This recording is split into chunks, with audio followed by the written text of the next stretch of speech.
Just like Panda, I'm sure you're absolutely rocking and rolling through these stages. So now we come to the time off, having already saved down the personal and the job options. So time off, you can already see that we've got numerous options. Panda's birthday is the 1st of April and has already taken their day off this year. So you can see that we've got no days available anymore. However, that day will stay there up until you take it. You can, of course, sometimes carry it over into the new financial year, because I appreciate sometimes your birthday may be at the start of the calendar year, so January, February, March, and you might want to keep it for a little while before taking it. But obviously, we're quite keen for you to make sure you do have that day. Do take it. Annual leave, Panda has been with us for over 10 years, so they are at their maximum for annual leave, so 25 days as is current.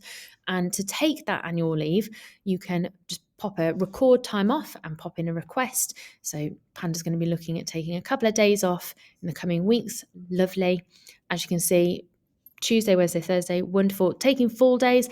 Things actually no, half a day on the Thursday, so we'll just amend this. And if you can just make a little note for me, Thursday you're going to require PM as the time off. We're going to come in on that Thursday morning for some reason and just save it, and that request will be sent off to the holiday line manager to approve. As I've said in previous videos, that's currently going to be Glenn for studio staff, and then for non-studio, just your regular line manager.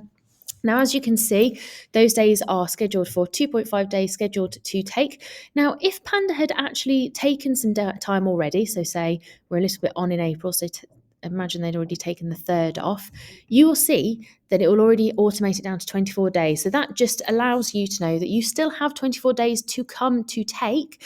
And of those 24 days, you have 2.5 already scheduled. So any time that you've taken has already going to be removed from this figure here. All the upcoming time off that you've got scheduled is written down underneath. So as you can see, we have the bank holidays already in place, the annual leave noted here, and if you had your birthday, that would also be popped down here with this lovely little birthday image to follow. There's a couple of other tabs in here as well, things like sickness, medical appointments, compassionate leave, jury service, etc., etc. They all work very much in the same vein, where you just request the time off. Now, I'm going to be honest, you will probably not notice these two buttons here. This is just purely because Panda's very fortunate that for this test purposes, they have admin oversight, so just ignore those and just focus on this lovely record time button. And the same, if you were to book in time, you'd see that it would amend the hours here. Now, the fact that it says 0 hours available, don't fret about that too much. It's just the way that it's set out, purely so that you don't get a little bit confused around timings.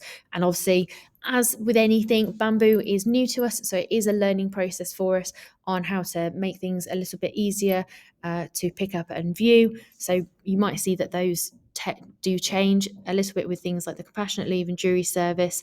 Again, there are standard days. We don't necessarily have to have them implemented for them to work out. They are obviously written out in our employee handbook, but just as I say, bear with us for now as we work through the best way, as they have some slight impact on pay and with HMRC.